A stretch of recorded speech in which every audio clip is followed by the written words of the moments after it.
Canta cuentos, la pulga canta cuentos de sol mañanero. Canta cuentos, la pulga sebastiana, canta cuentos de bestias extrañas. Canta cuentos, la pulga sebastiana, canta cuentos de naciones lejanas. Canta cuentos de moscas voladas.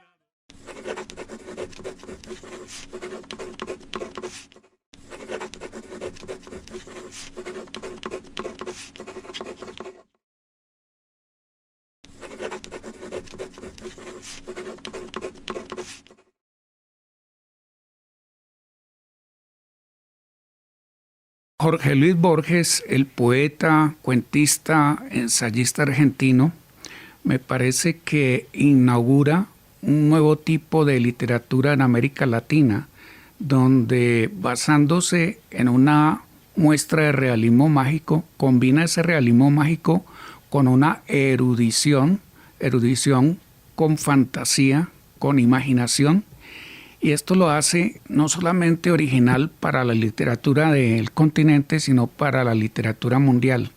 Por primera vez vemos en la historia literaria del mundo un erudito que, sin dejar de ser erudito, puede combinar con habilidad de mago la imaginación y hacer de esa mezcla de imaginación y realismo mágico con erudición una cantidad de cuentos y de historias que han pasado a la literatura mundial como obras clásicas que están ahora contempladas dentro del canon de lo que es la mejor literatura del planeta.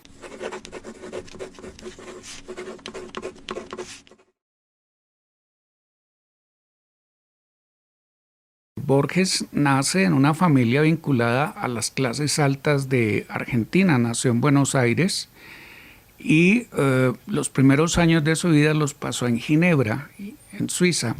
Allí recibió las primeras letras prácticamente y fue en el ambiente europeo donde él empezó a formarse, digamos, como persona y a formar su arte, sus aficiones literarias.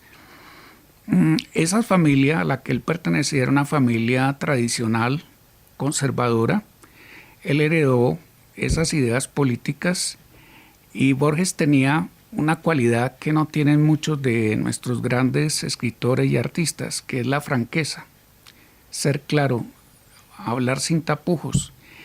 Y fue políticamente incorrecto cuando no lo debería ser. ¿Por qué digo que políticamente incorrecto? Porque fiel a su pensamiento conservador, fiel al rechazo que sentía contra la demagogia y lo que él llamaba el populismo peronista, él se mostró totalmente contrario a ese tipo de gobiernos que ahora pues pululan en el continente bajo el nombre de progresistas, y más bien se alineó con las dictaduras militares tanto en la Argentina como en Chile. Por ejemplo, él fue admirador de Augusto Pinochet. Entonces, en esas condiciones, admirando gobiernos que violaban a diestra y siniestra derechos humanos, más a siniestra, claro, y que eran condenados en los organismos internacionales de derechos humanos, en los foros mundiales, por esa violación de derechos que le hacían a la población de sus países, era poco menos que imposible políticamente que le concedieran el premio Nobel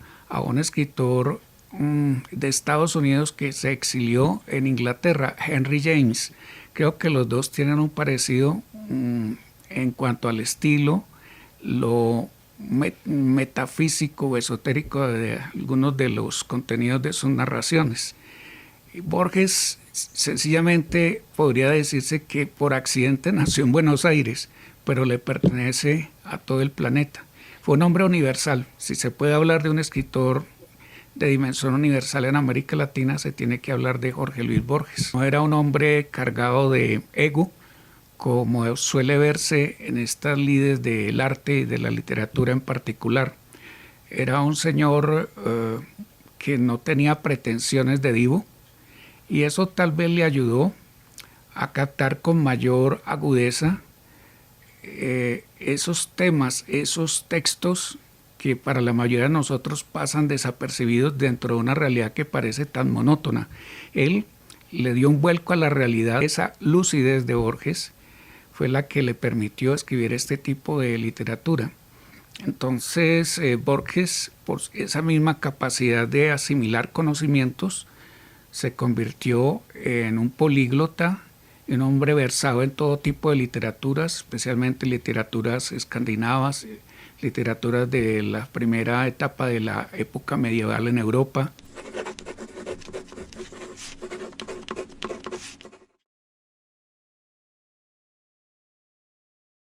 Bueno, hay una serie de colecciones de cuentos, son sobre todo los cuentos que están el Aleph, el Hacedor, el Jardín de los Senderos que se bifurcan, ficciones, son los principales libros de Borges, que escribió la mayoría de ellos por los años 30 y 40 y que se convirtieron ya en parte del canon, o sea, de los libros que obligatoriamente se deben leer para descubrir la esencia de la literatura latinoamericana y pertenecen también a la esencia de la literatura mundial. La prosa de Borges es directa, es sencilla, pero engaña con esa sencillez. No es una prosa que tenga alambiqueos, ¿no?, retóricos, que imposibiliten que el lector, digamos, se centre en la narración, en lo que le está ofreciendo el escritor. Pero, repito, esa sencillez engaña porque detrás de esa sencillez hay toda una complejidad dentro de los argumentos literarios de sus cuentos, una complejidad que nace de la propia gran sabiduría que él tiene sobre muchos hechos históricos, filosóficos, metafísicos, llamémoslos así.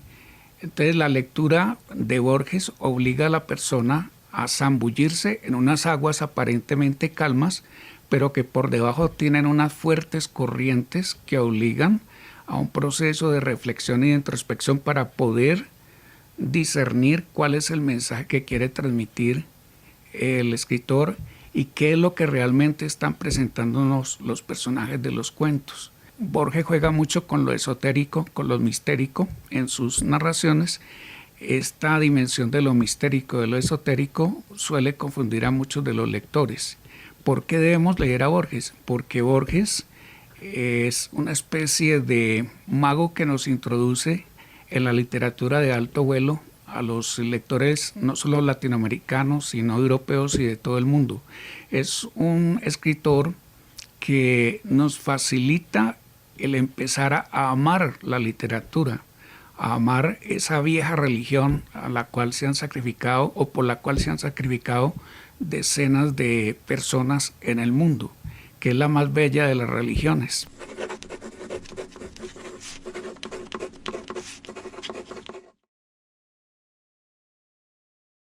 Bueno, en América Latina está Juan Rulfo, lógicamente.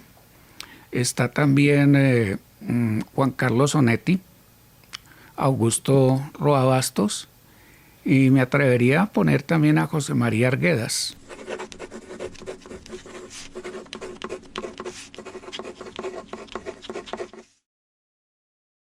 Se está perdiendo de abrir una ventanita en la realidad cotidiana y encontrar que detrás de esa realidad cotidiana de trabajos, de fatigas, de rutinas, pueden descubrirse cielos, paraísos, los puntos Aleph, que le da el nombre a una célebre colección de sus cuentos, puntos Aleph, que de acuerdo a la antigua cosmogonía judía es el punto desde el cual se puede ver todo el universo, el presente, el pasado y el futuro. Entonces Borges para mí es un punto Aleph desde cuyas narraciones y poesía puedo ver una visión de ese universo en todos sus tiempos.